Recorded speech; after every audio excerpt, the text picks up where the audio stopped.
pleasure of introducing Monmouth alum class of 2018, Emily Sheetz. She's come back all the way from Houston currently, where she's working at the Johnson Space Center, NASA Johnson Space Center, as on a, career Pathways internship currently, while she's also working to finish her PhD at the University of Michigan in Computer Science and Engineering as part of the Lab for Progress.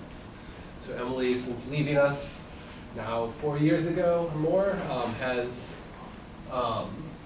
moved on to studying robotics and is doing some really cool stuff. So we wanted to bring her back, couldn't resist giving her more homework, and bring her back to give another talk. So, Emily Sheetz.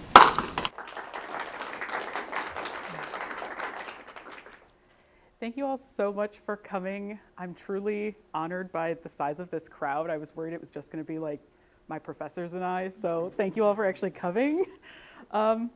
So yeah, I'm here tonight just to share with you a little bit about my journey through grad school and some of the work I've been doing with robotics. I didn't actually realize when I was preparing this slide that I would get an introduction, so Professor Mayfield, thank you for all of that. So let's actually just get right into it. This would be an incredibly boring robotics talk if I didn't talk about a lot of robots. So I wanted to take a second to meet, I see some nods. We're only here for robots. So I wanted to take a moment to introduce you to some of the robots you'll see throughout this talk. So the first robot I want to introduce you to is the Fetch robot. So he's the blue and white one on the right. In the Laboratory for Progress, so where I work as a grad student, we actually have two Fetch robots. Their names are Oddjob and Cookie, so Oddjob is the one in this photo. And then the little white and black robot is a Curry. We're not doing any research on this platform. This is something we acquired through like a friend of the lab, but it's just been kind of fun to play around with. To provide a little bit of context for this photo, a few years ago, one of my colleagues made these really cute heart-shaped cookies for Valentine's Day. And so one Valentine's Day, we were all working late in the lab and we decided to do a photo shoot. So this is Fetch asking Curry to be his Valentine. The next robot I want to introduce you to is called the Track Arm. So this is a robot that was developed in-house at a small software and robotics company called Track Labs. And so in the summer of 2019, I did an internship at Track Labs. And because this robot was developed at this company, there are people there who know this robot like the back of their hand. So if anything went wrong, they were really quickly able to like fix it and get it back up and running. So this was a really dependable and really fun platform to learn on. And then the final robot I'm going to introduce you tonight, and by far my favorite, is the Valkyrie robot. So Valkyrie was developed at NASA Johnson Space Center. I think there's about a dozen of them. They've kind of been distributed throughout the world. And so because Valkyrie has legs, she would never be able to go into space.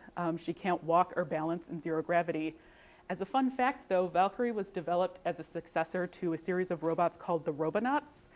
And the Robonauts actually do go up into space. They work alongside astronauts on the International Space Station. So every once in a while, I'll be walking around Johnson Space Center and see a Robonaut like fresh off the International Space Station. So Valkyrie is essentially the successor to the Robonauts. As you notice, she's shaped pretty much like a human.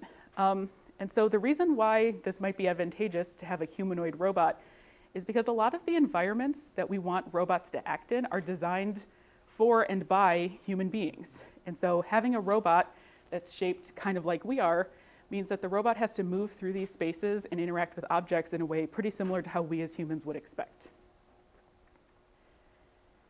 All right, so my talk today is a general audience talk, so regardless of your interest or knowledge of math, CS, or robotics, hopefully you'll be able to follow along and maybe find this interesting. But I will say I was a little bit nervous giving a general audience talk about robotics. When I've talked to friends, family members, sometimes even like complete strangers about working with robots, I found that I met with a lot of skepticism and sometimes even fear. And so my hypothesis is that TV shows and movies kind of skew our perception of what robots are actually capable of.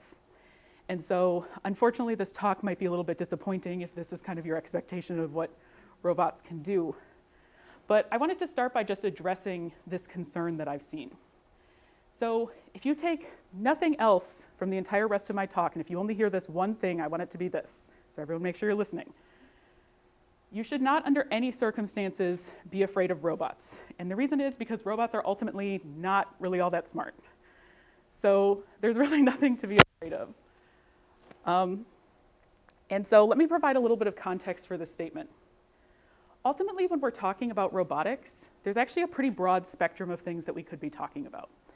And so I'm going to lay out this spectrum from very specialized problem solving to more generalized problem solving. And so as a frame of reference, we as human beings have what's called generalized problem solving skills. So that means that we're pretty good at kind of learning from situations, making these abstractions about how the world works, and then making connections. So even if we're in a situation that we've never been in before, our human brain is usually pretty good at saying, oh, well, this seems kind of similar to something I've seen before, and we have an idea of how to tackle this problem. Robots do not have the benefit of a human brain. So most of the time, what robots have is very specialized problem solving. So ultimately, they can only do one or two very simple things.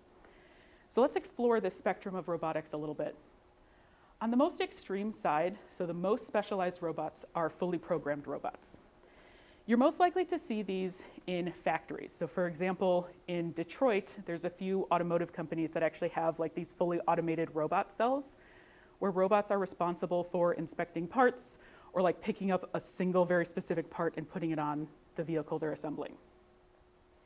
And so the key thing here is that robots are pretty good at these tasks, but only because the environment they're acting in is incredibly controlled. Like we know everything these robots would be expected to see or do, and so we can program them completely.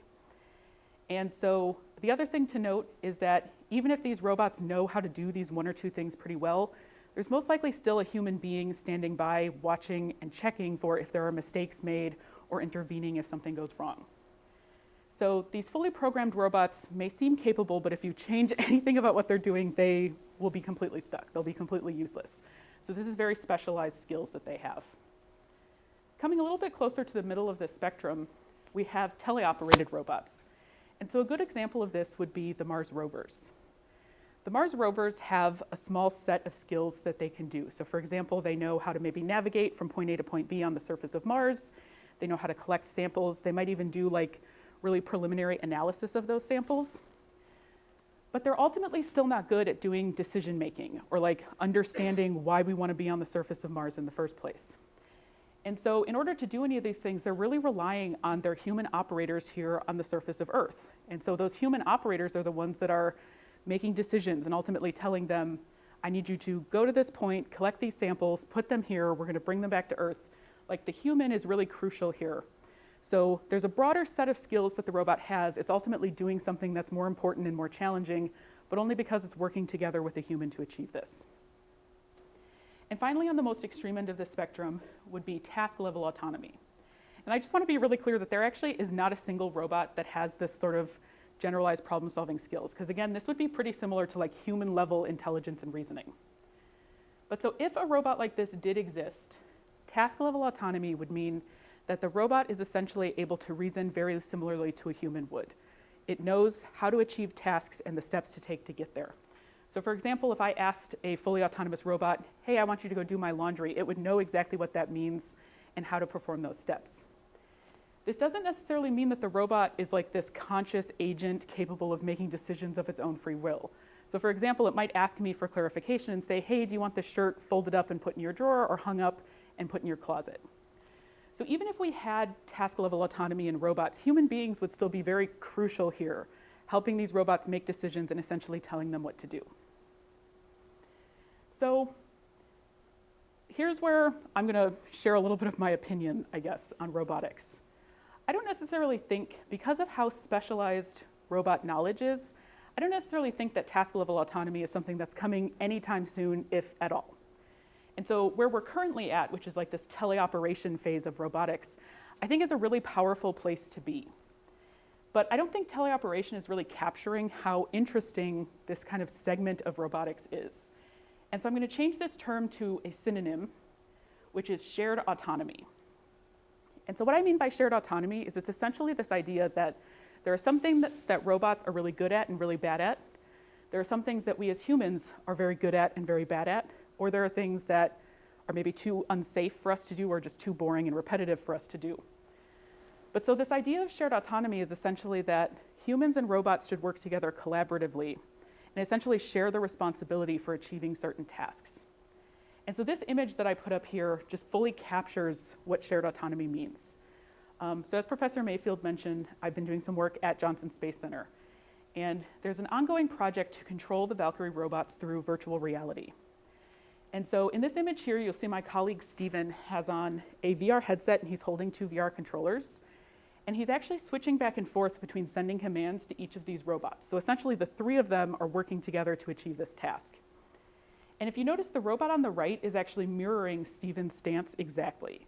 So what's happening here is that we've reached a part of the task where it would actually be pretty hard for the robot to figure out what to do.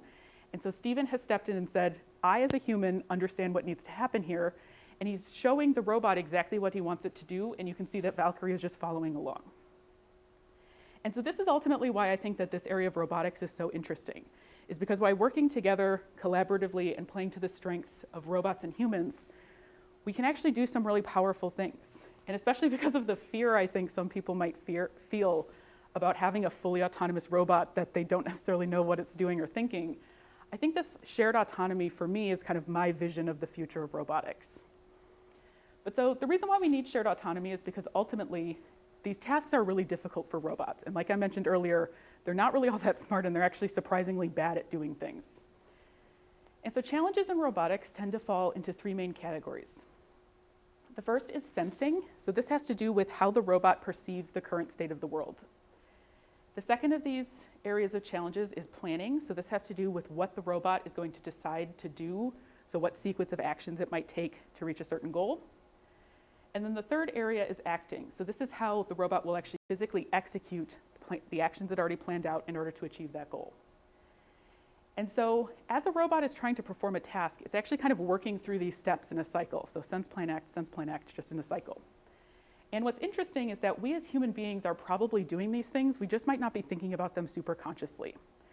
And ultimately, the reason why tasks are so difficult for robots is because we're going to see that robots are thinking about these 3 areas in fundamentally very different ways than we as human beings would. And so for the rest of my presentation, I'm just going to kind of explore each of these 3 areas, and I'll share a little bit of my work that I've kind of done here. So let's start with sensing. So again, sensing has to do with how robots can find meaning in information. I should have warned you earlier, this is going to be a little bit interactive, so we're coming up to an interactive moment here. I'm going to start by just polling the room. How many people have done any of these things or are familiar with them? So cross-stitching, light bright, those melty iron perler beads, or gem painting? That's almost, okay, I hit almost everyone, that's pretty good. Okay, so this is actually ultimately really similar to how robots perceive the world. And so what's interesting about all of these crafts or toys is that they start with a pretty uninteresting and relatively meaningless individual piece of information. So whether that's a stitch, a bead, or a gem. On its own, it's pretty uninteresting and it doesn't mean anything. But when we put these bits of information together in different ways, we get these much bigger pictures. And our human brains are really good at not focusing in on those small bits of information, but on seeing the bigger picture here. So this is how we as humans see it. So let's look at an example of why this is challenging for a robot. So I took an image at grade scale and I zoomed way in. I had to zoom in because if I didn't, your human brain would kick in and you'd see the big picture. So on the left here, we're just looking at a 50 by 50 pixel region of this image. But even in that part of the image, we're still seeing color information. And you have to remember that robots don't even interpret color in the same way we do. So to demonstrate this on the right, I've zoomed in even further. So now we're looking at a 5 by 5 pixel region. And I've actually put on there the raw pixel values. So this is like quantifying the intensity of the color in this pixel. And so this is ultimately what a robot sees. Okay, so does anyone want to take a guess? You're a robot. What do we see here? Yes? I think that maybe that might be some sort of animal. Because that longer part down there could be like the shoulder or something. Mm-hmm. And then this part is the neck, and that's like fur or whiskers or something. Okay, I'll be honest, I've practiced this talk several times with different people. No one has ever gotten that close. Animal is super close. You want to take a guess as to maybe what kind of animal? Oh, dang it, I wasn't expecting anyone to get it. That's really good, okay. Shoot, I thought I stumped you all, okay. So, okay, so except for this person who apparently might have this robotic level intelligence, ultimately this is a pretty challenging problem. when we zoom way in and we're just looking at this raw pixel information, it's generally pretty hard to tell what the big picture is here. So yes, this is a picture of my cat. Here's the black and white. Here's the color. So I zoomed in way on his face. I'm glad you like him. Okay. So excellent guess. I really wasn't expecting anyone to get this. So great job on that. Okay. So far we've talked about how robots can use cameras or videos and how ultimately this is kind of challenging to see the bigger picture here. However, robots don't only make use of cameras. Another very common type of sensor is called a depth sensor. And so essentially what this is doing is it's just measuring how far away something is from the camera. And so by combining this color and depth information, we get something that's called a point cloud. And so here we can see point clouds where the points are spaced out kind of in different granularities. And so the object that's actually being depicted here is a task board for the robot to interact with. So we've got like different valves, a handle the robot could grab, or like a button it could press. And so we can see that by combining this color and depth information, we do get a generally like better picture of what it is we're looking at. But unfortunately, most robot point clouds look more like this, where the points are really spread out. And so you can see here that it's now much harder to tell what this is. So depth is helping us, but still not necessarily getting us all the way there. So let me take a moment to actually articulate some of the challenges we've kind of stumbled upon so far. The first major challenge in robot perception is what's called object segmentation. And so what this means is if I were to show a robot like a chunk of pixels from this point cloud, could it identify what objects those pixels or points are actually representing? And then the second problem is object localization. And so this has to do with like where the object actually physically is in the world. Because if the robot knows where an object is, it then knows that it can start to reach out towards it, grab it, and start to interact with it in some way. But if you notice, even looking at a point cloud like this one, these aren't terribly difficult for us as humans. Like we can kind of tell what these objects are. We can kind of express to the robot where they are in the world. And so the question is, how can we use this idea of shared autonomy and use our human level knowledge to help make this easier for robots? So here's kind of the first piece of work I'm going to share with you. As I mentioned, there's a project at Johnson Space Center to control robots through virtual reality. And so as part of my internship this semester, I've actually been adding in kind of some features here. So this is one of the things I most recently completed. So what you see is the same point cloud, so that same task board we saw before. And so I'm the one wearing the VR headset and controlling it. And so what I'm doing here is I'm dropping in objects that I think are in the scene. And this is essentially giving Valkyrie like an initial guess as to both the object segmentation. So I'm telling Valkyrie, I think this region of points is really relevant to you, and object localization. What you're about to see here is that the objects are going to shift slightly. And so what just happened there was Valkyrie actually just checked my work and corrected it. So I was able to give her kind of an initial guess on, I think these objects are here. But robots are really good at like this sort of plug and chug computation. And so what Valkyrie actually just did was essentially compared the shape of the object to the general shape of the point cloud, and then just made sure that those lined up really nicely. So that's what that sudden like snap or shift of those objects were. Valkyrie was literally correcting me. And so I think this is actually a really interesting demo, because Valkyrie and I just worked together to do something that if she was trying to do it on her own would have been immensely difficult. And so by playing to kind of a human's high-level reasoning and perception skills and a robot's like low-level computation, we just made this sensing problem significantly easier. And so now that Valkyrie knows where all these objects are, we can actually start to interact with them and do something with them. So there are some limitations to this work. The first one is that, as you probably noticed, I was dropping in models that I kind of knew would be in that point cloud. And so if all of a sudden I want Valkyrie to interact with a different object, but I don't have a model of that object, or I can't express what that object looks like, we're going to be completely stuck. So if all of a sudden I want Valkyrie to like pick up a bucket, but I don't have a model of that bucket, she can't do anything. Another thing is that, as I mentioned, point clouds can be kind of unreliable. So here you're going to see another example of me working with Valkyrie in VR. But this time the point cloud is going to be much more spread out. So the points are much further apart. That makes it much harder to see what's actually going on here. And so I kind of know where these objects are, because by this point when I took this video, I think I was staring at this point cloud for about 6 or 7 hours. But a lot of my colleagues at Johnson Space Center didn't know what this is. But more importantly, like a non-expert user wouldn't be able to make sense of these points because they're just too far apart.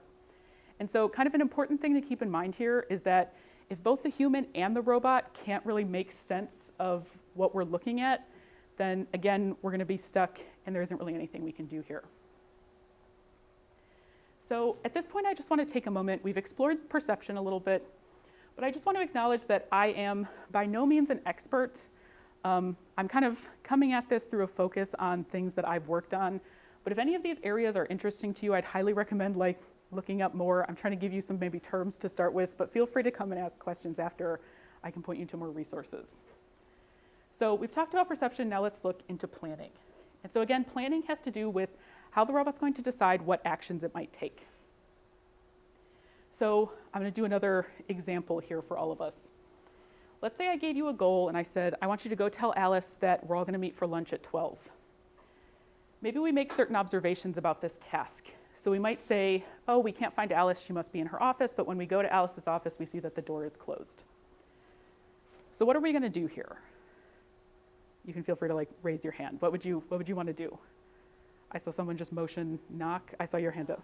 Knock, yeah, okay. Okay, let's say we knock. What will we do next? You can shout it out or just raise your hand. Okay, that's great. So let's say Alice is there. She says, yeah, I'm here. What are we going to do next?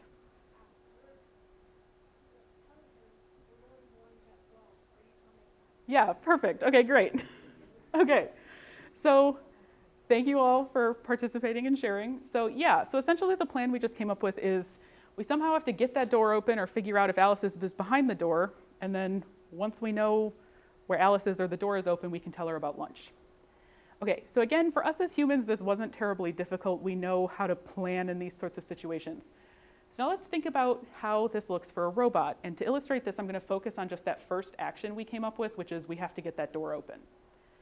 So when robots are planning to do certain tasks, what they're doing is they're thinking about facts in the world that are true before the action takes place, and then facts that will be true in the world after the action takes place.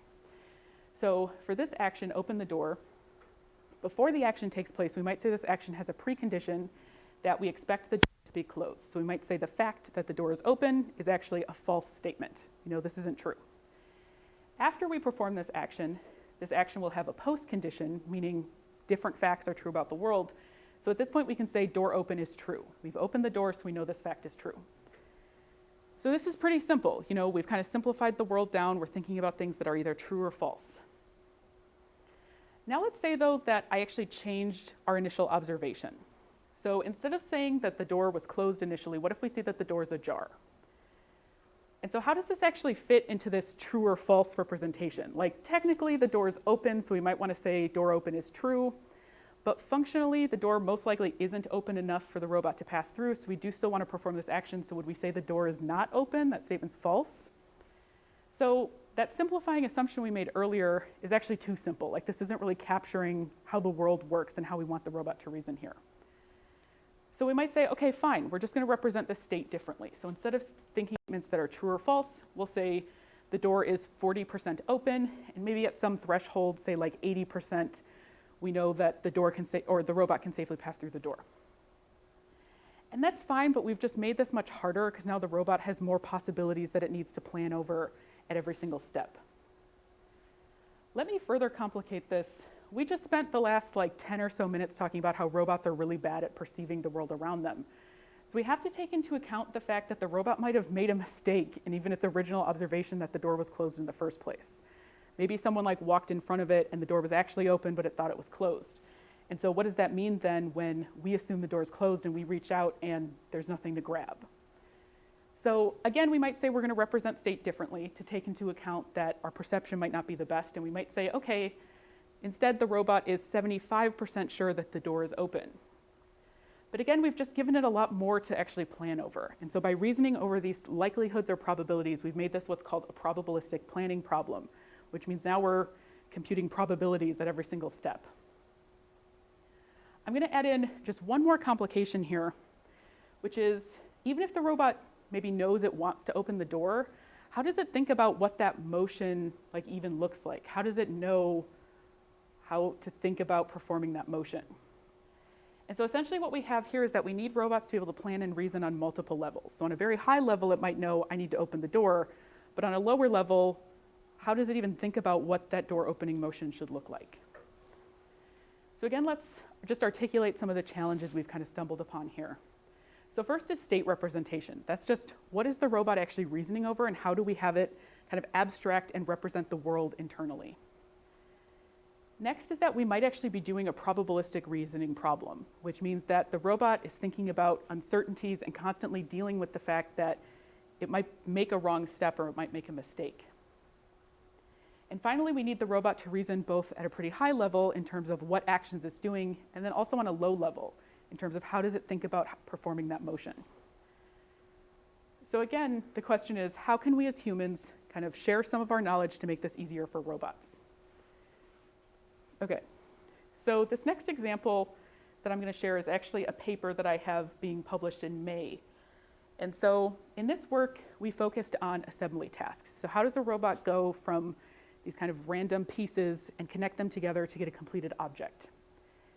And so I'm going to gloss over a lot of the details here, but essentially what we wanted the robot to do was be able to plan on these multiple levels. So at a high level, it needed to figure out just what parts is it trying to connect. And then on a low level, it needed to figure out how do I think about what that motion even looks like. And again, I'm going to kind of gloss over details just for the sake of time. But this like low-level action planner, so thinking about what those actions should look like, this is where we're kind of providing some human knowledge. And we're essentially baking in, like, this is how you can think about the fundamental motions you might want to perform. And so the reason why we want to do that in the first place is because a lot of times when robots go to execute tasks, and they're like physically performing these motions, we end up hard coding what that looks like. And so again, if we have these like non-expert users that we want to be able to use robots to make their lives easier, we don't want them having to hard code things in because they might just not have the background to even understand what they're trying to do. And so if we have a robot that can do this autonomously and figure this out for itself, it's going to make it a lot easier on the human trying to use them.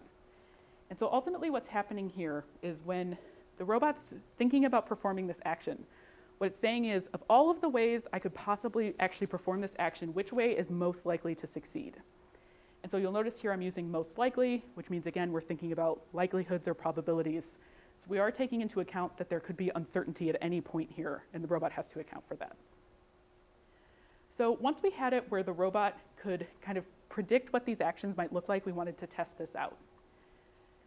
So the first task we looked at was assembling this swivel chair. So here you're going to see just 10 random trials of the robot assembling the swivel chair. And at every single step, it's deciding both what parts to connect at a very high level, but then also on a low level, it's deciding how that connection action should like physically be executed. We also looked at a different task. So we also looked at this table assembly. And this one I actually think is really interesting because you'll notice that every single time the robot makes a part connection, it's actually like screwing that table leg into the tabletop. And so that screwing motion is actually like kind of complex. And so the fact that the robot's able to autonomously figure out how it's going to perform that action without using any like hard-coded knowledge is actually really interesting.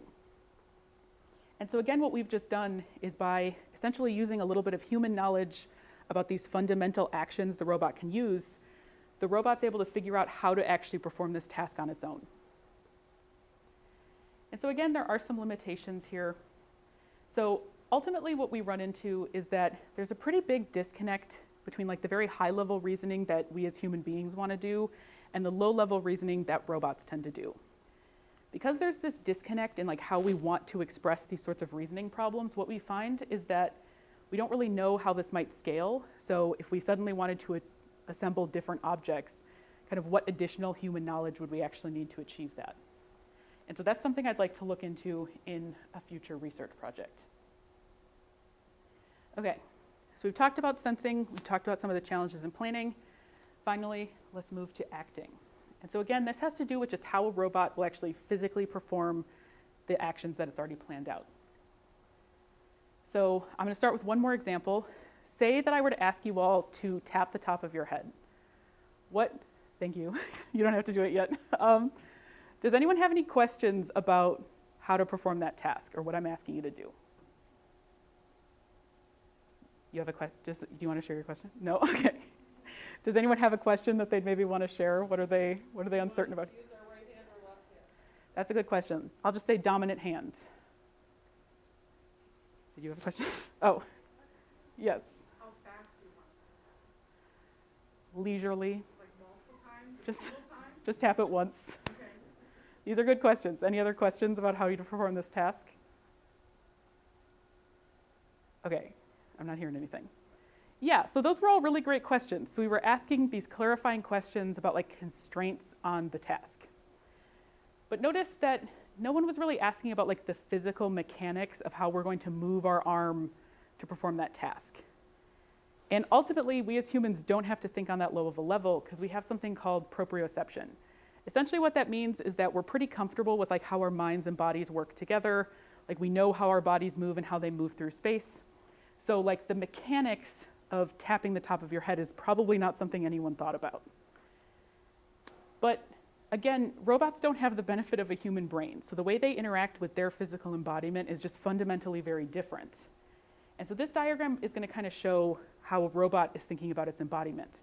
Ultimately, instead of thinking at a very high level about emotion, like just tapping the top of your head, the robot's literally thinking about the motion that's taking place at each of its individual joints, and then how those joints kind of work together to make this overall motion. So this is equivalent if instead of me asking you to tap the top of your head, I had said something like, I want you to bend your shoulder forward 90 degrees and then bend your elbow 140 degrees, etc. Like, we as human beings do not need to think on that low of a level because we kind of know how our own physical bodies work and what to expect. So at this point, I think we've actually addressed the challenges of doing this sort of robot motion. And it really just comes down to how in the world do we express something that comes so naturally to us as humans in a computational way so that a robot can actually do these things.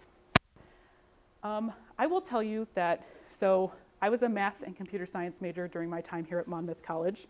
And so essentially the answer here is just a lot of math. So this is actually my main area of research. I do a lot of research in robot acting, robot manipulation, and it's specifically because it's a lot of math and programming together. Do we have any like math computer science majors in the room right now? I see a couple very shy hands. Okay, if this is something that you think you might be interested in, I will tell you that this is a lot of linear algebra and calculus working together. So hang on to those textbooks. I have been very happy that I still have my linear algebra and calculus textbooks many times in grad school. But essentially the answer is we need a lot of math to do this. And so again, the question is, how can we maybe use some of our human knowledge, our human understanding of how motion should look to help make this easier for robots? So I'm going to start by sharing work that is not my own. This is just a video that I really like. So there's actually a really large field of work in this robot manipulation space called control theory, or similarly like a control basis. Essentially what this means is that by giving the robot some pretty simple actions and having the robot combine them, or I'm going to say compose them in different ways, we can get really interesting and much more advanced behavior than you might expect. So in this video, you're seeing a robot pick up a ball, move that ball around the workspace, and it's even going to start altering its grasp on the ball, all while keeping it in its hands. And so what's interesting here is that the underlying behaviors that the robot's running is actually pretty simple. It's got like a reaching behavior, maybe like a close your right hand behavior. I think there's a controller that's like explicitly taking gravity into account just so the ball doesn't drop to the table. But what we're seeing is that even with relatively simple kind of fundamental actions, when you combine them in different ways, we're seeing this pretty advanced behavior that like requires a pretty good understanding of how the robot's body is going to move through this space in order to achieve this task. So again, this is kind of my main area of work. And so in the summer of 2019, when I was doing my internship at the small robotics company I mentioned called Track Labs, I essentially just got to play around with this and see, what sorts of fundamental actions could we give robots? How can we combine them in different ways? And then what could they do? So the first one of my controllers I put together that I want to show you is having the robot keep its arm at a particular place. So that's the red circle you're seeing on the screen. And then it's also doing obstacle avoidance at the same time. So this is a little subtle, but in the bottom left corner of this video, you're gonna see my colleague's Anna's arm. And so as Anna is moving this punching bag closer to the robot, it's a little bit subtle, but it's gonna shift out of the way, all while keeping its hand on that red circle right there. And so again, I think that this is actually really interesting because these controllers alone are not super useful or like particularly challenging. But when we put them together, we're seeing behavior that's much more interesting. And so in particular, you could imagine that this sort of obstacle avoidance behavior is something we'd probably always want robots to be thinking about. You know, we never want a robot to run into something or to accidentally hit a human that it's working next to. We'd probably always want to be using this behavior and combining it with something else to make a much more interesting and meaningful behavior. The next example of this I'm going to show you is a different set of controllers with completely different fundamental actions. So the first thing the robot's doing is it's actually tracking my palm. So you'll see that as I'm moving my palm around, the robot is keeping its gripper pointed at me. And then the other thing that's going on here is it's maintaining a fixed distance of about 15 centimeters from my hand. So again, this is a little bit subtle, but you'll see that if I push my hand closer to the robot, it's going to pull away from me to maintain that fixed distance. And if I start to pull away from the robot, it's going to kind of follow me to keep that closed distance of about 15 centimeters. And so again, on their own, these sorts of tracking or distance behaviors are not super useful or interesting. But when we start combining them with other behaviors, we get something much more useful. So again, you can imagine like a distance behavior might be helpful if the robot is working collaboratively alongside humans, like we don't want the robot getting too close or maybe like making a human nervous or uncomfortable. And then for tracking, you can imagine that if we have like an object, we want the robot to keep its sight on or its sensors on, that it could track that object as it moves around the scene. And so again, I think this is kind of a really interesting field of work just because we're using our human knowledge to express relatively simple, kind of uninteresting actions. But by having the robot combine them in different ways, we're getting much more interesting and much more useful behavior.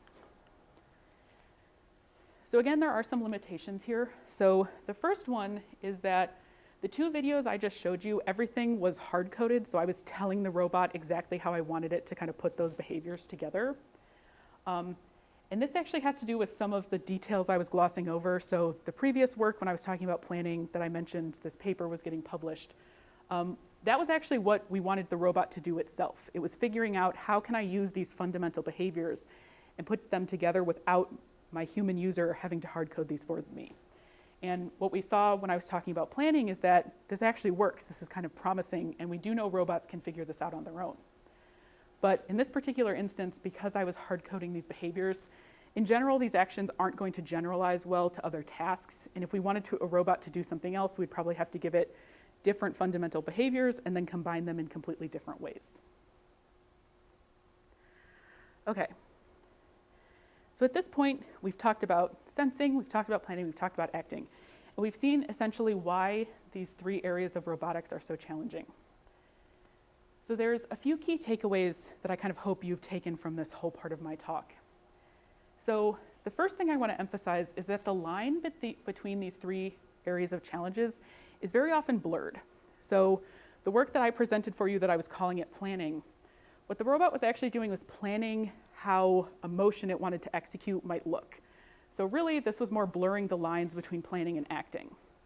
And so ultimately, because sensing, planning, and acting are so crucial to how robots perform tasks, there's a lot of really interesting work that happens at the intersections of these three areas. The next thing I kind of hope you take away from this is the importance and the power of this idea of shared autonomy. There's a lot of things that robots aren't very good at, but they're really good at like quick computation. There's a lot of things that we as humans maybe aren't very good at or just don't want to do, but we're generally pretty good at like this high-level problem solving. And so by working together, we can take each of these three challenge areas and make them much more easy for a robot to be successful in these areas. And then finally, I kind of hope this highlighted that spectrum I showed at the beginning between specialized and generalized intelligence. So again, we as humans have generalized intelligence, but because robot intelligence is so specialized and these things are so challenging, that's ultimately why my hypothesis is that if task-level autonomy is coming, it won't be anytime soon. But ultimately, I think drawing on this idea of shared autonomy and having robots and humans work together is actually a really powerful place for us to be in the field of robotics. Okay, so I wanted to end my talk with just some broader lessons I've learned in working in robotics. But I realized as I was putting together this list of lessons I've learned, it actually sounded like advice I might give if anyone had asked me to give advice. And so I'm going to call this last part of my talk, Lessons I've Learned from Robotics for Life. And so the first lesson I want to share is to celebrate the small wins, whatever those may be. The first time I went to Johnson Space Center, I spent about 10 weeks there. I had all of these plans and all of these ideas for what I wanted to do.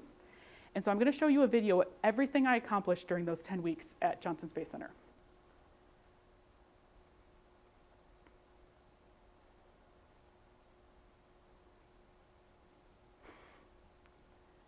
That was it. That was the whole video. That's what 10 weeks at Johnson Space Center got me. And we could all try it right now, okay? That's really not all that hard. And I've had people kind of tease me about this, that this is what I did with 10 weeks at Johnson Space Center. But the thing that this video isn't showing is how much time and work went into this, how much code I actually implemented from the ground up. I'd say in this video, there's probably about 75% of the code that's running on the robot is stuff that I implemented on my own. And then the other thing that's not coming across in this video is that my other colleagues at Johnson Space Center were actually super excited about this. I was running the robot in a slightly different control mode than they ever had before. It was something they knew the robot could do, but just didn't understand the value in it until I kind of took the time to figure it out. And so we were all actually really excited. There was this whole new mode of running the robot that no one really knew we could use. And so I think the lesson to take from this is not just in robotics, but in any field or any area of your life, is that progress comes not in leaps and bounds, but in these really small steps. And even if, this video here, that small step maybe doesn't look all that impressive, a step forward, no matter how small, is still progress and deserves to be celebrated and recognized. The next lesson I've learned from robotics is that you should never be afraid to ask for help. In terms of robotics, this is really what the whole idea of shared autonomy is about. There's lots of things that robots aren't very good at, and I don't think there's anything wrong with saying, you know what, we need help from humans. We as humans have things that we can offer to the field of robotics to make robots more capable. So this is really what shared autonomy is all about. In terms of implementing this personally, I will be the first to admit that I'm actually super terrible at this. I hate asking for help, and I always have. But what I've learned through grad school and through robotics is sometimes there are just people who have more knowledge or more resources than you. And when I think about how many hours, days, if not full weeks I have wasted trying to figure something out on my own rather than just asking for help, it's actually a little bit embarrassing. And so there's really no shame in asking for help. And this is something I have to remind myself of all the time, but this is something that I think robotics has taught me to be just a little bit better at. And the final lesson I want to share is just because you can't do something now, that doesn't mean you'll never be able to. In the field of robotics, I've already said a few times that I'm a little bit skeptical that full autonomy is a possibility, or even if it is, I don't think it's happening anytime soon. But just because I'm a little skeptical doesn't mean that it's not a possibility, and it doesn't mean that it will never happen. And if full robot autonomy ever does come, I think there's some really important ethical questions that we as a field of robotics and we as a society haven't really answered yet in terms of what does full autonomy mean and what type of people are going to be most affected. So even if we don't necessarily think full robot autonomy is coming, I don't necessarily think it's something that we shouldn't be thinking about or planning for. In terms of applying this personally, I think grad school and my interactions with robotics have taught me the most about how to cope with failure. And unfortunately, there's a lot of stories that I could share about times I've failed. But something I've noticed is that after I fail tends to be when I learn and grow the most as a person or as an academic. And so this isn't necessarily to put a glossy view on failure. Failure can be really devastating and really embarrassing. However, something robotics has taught me is that I don't think failure is an end. I don't think failure says anything about the type of person who failed. And I don't think that failure says anything about your capacity as a person. And so if we're in the right mindset, I think we can learn a lot from our failure and we can grow from that. I hope at this point I've said something that's maybe remotely interesting to you, and maybe you've all taken something from this talk. But at the very beginning, I said, if you heard nothing else the rest of the night, there is one thing and one thing only I wanted you to take from this presentation. Could someone remind me of what that one thing was? I heard someone say it. Do not be afraid of robots. Thank you. Yes. Robots are being designed to help you make your life easier and make your life safer. You should not, under any circumstances, be afraid of robots because, as we've seen throughout this presentation, there's a lot of things that they're really not good at. But more importantly, I can say with utmost confidence that every single person in this room is infinitely smarter than any robot they could possibly come across. Thank you all so much for coming out tonight. I'm so honored that I was even invited to speak to you all. And I will now very happily answer any questions you may have. Thank you.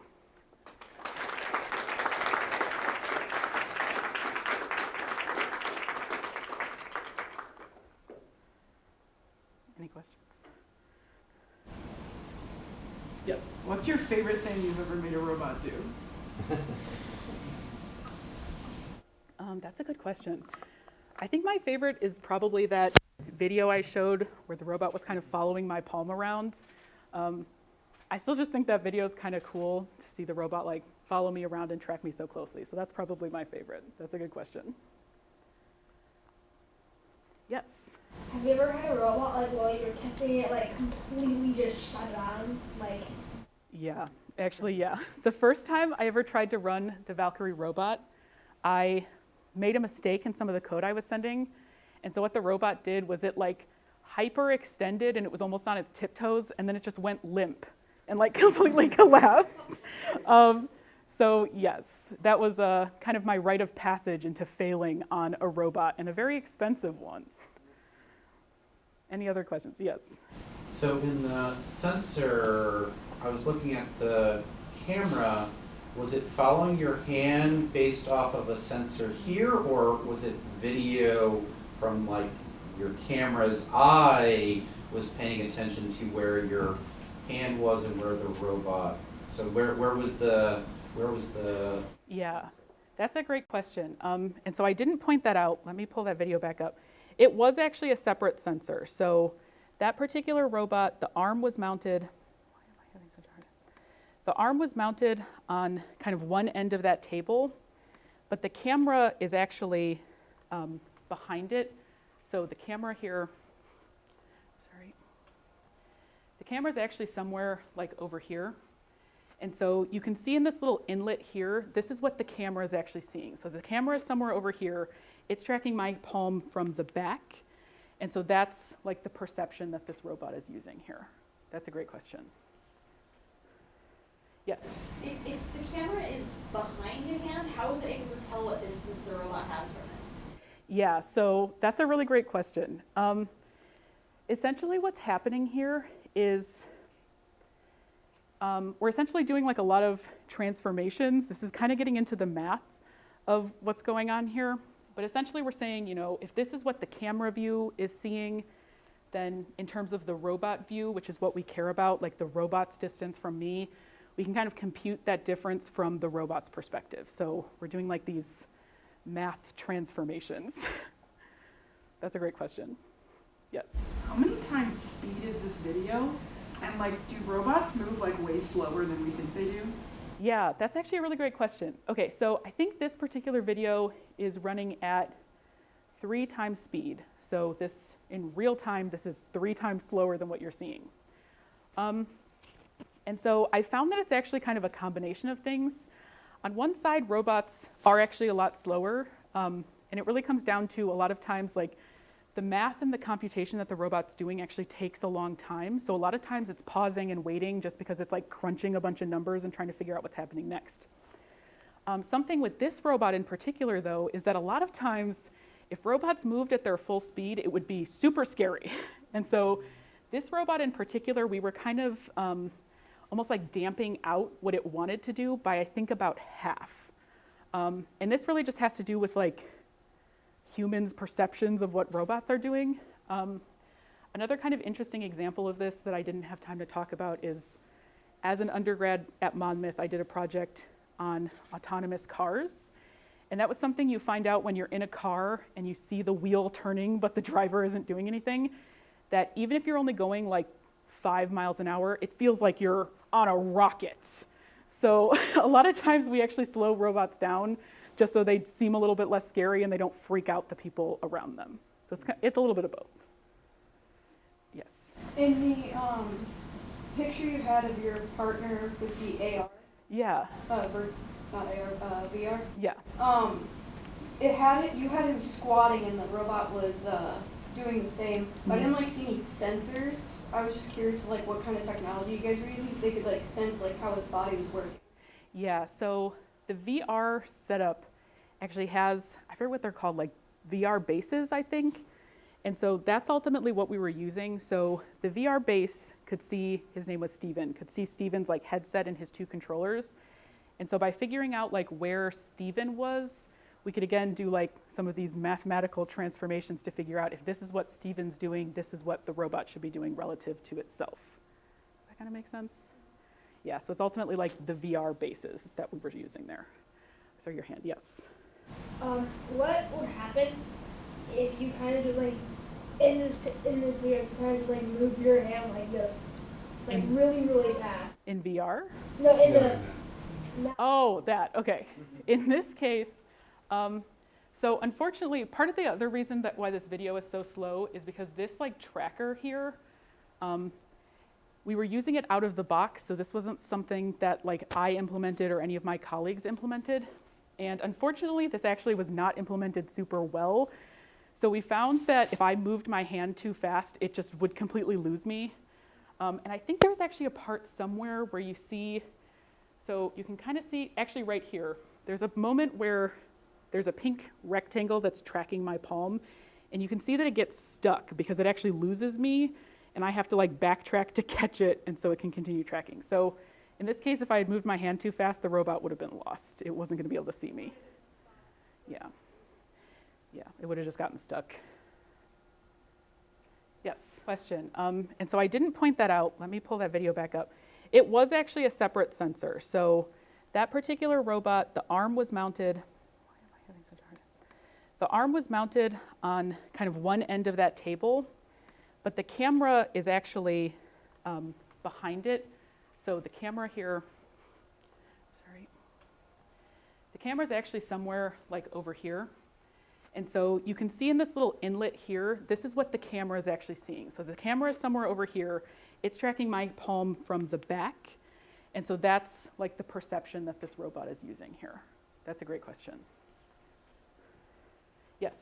If the camera is behind your hand, how is it able to tell what distance the robot has from it? Yeah, so that's a really great question. Essentially what's happening here is we're essentially doing a lot of transformations. This is kind of getting into the math of what's going on here. But essentially we're saying, if this is what the camera view is seeing, then in terms of the robot view, which is what we care about, the robot's distance from me, we can kind of compute that difference from the robot's perspective. So we're doing these math transformations. That's a great question. Yes?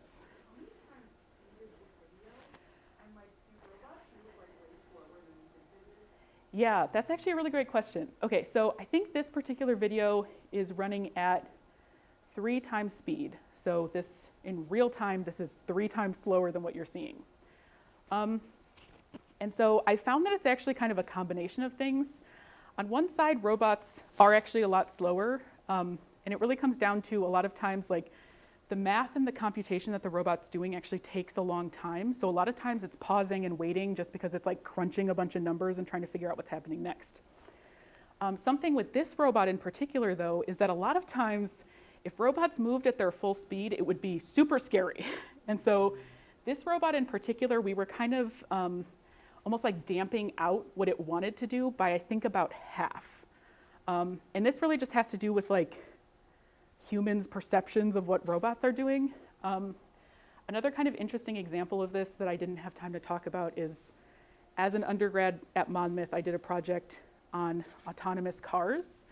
And that was something you find out when you're in a car and you see the wheel turning, but the driver isn't doing anything, that even if you're only going 5 miles an hour, it feels like you're on a rocket. So a lot of times we actually slow robots down just so they seem a little bit less scary and they don't freak out the people around them. So it's a little bit of both. Yes. In the picture you had of your partner with the AR, Yeah. not AR, VR, Yeah. you had him squatting and the robot was doing the same. Mhm. I didn't like see any sensors. I was just curious like what kind of technology you guys were using so they could like sense like how his body was working. Yeah, so the VR setup actually has, I forget what they're called, like VR bases, I think.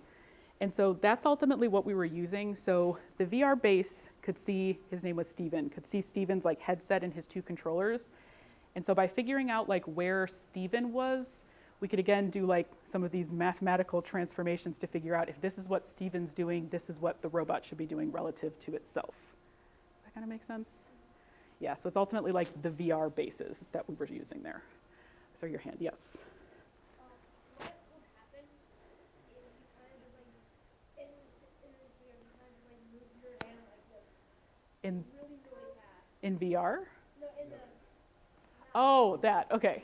In this case, so unfortunately, part of the other reason that why this video is so slow is because this like tracker here, we were using it out of the box, so this wasn't something that like I implemented or any of my colleagues implemented.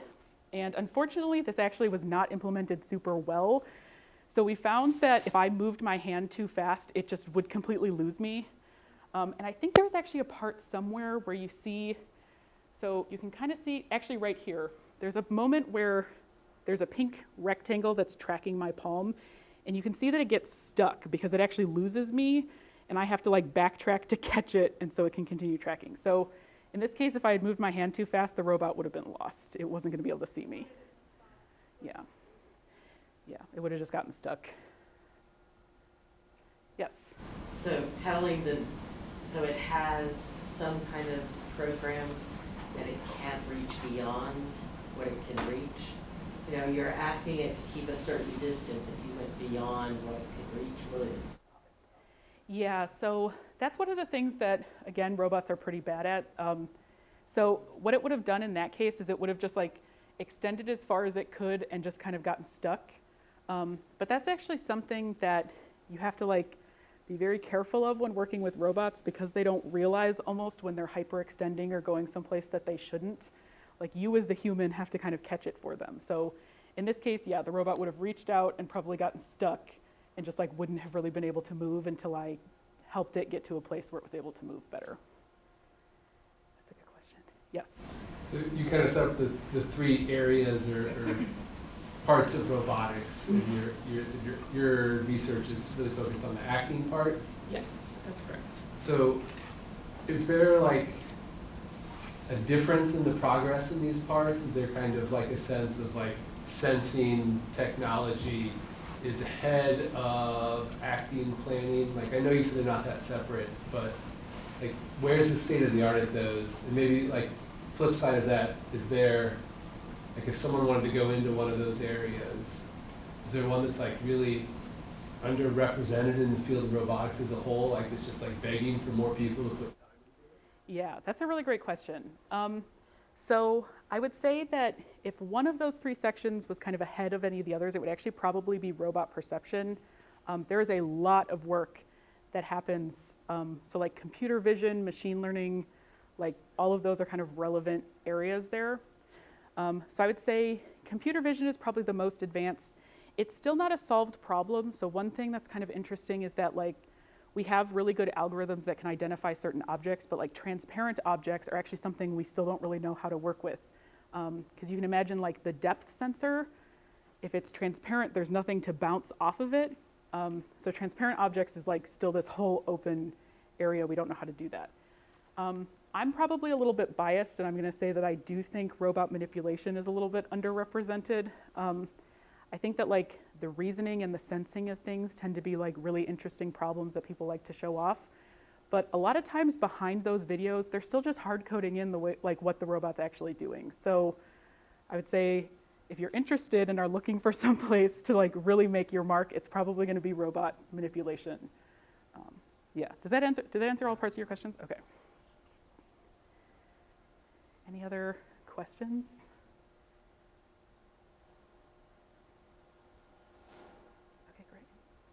Thank you all again so much for coming. I'm so honored to be here, and I really appreciate it.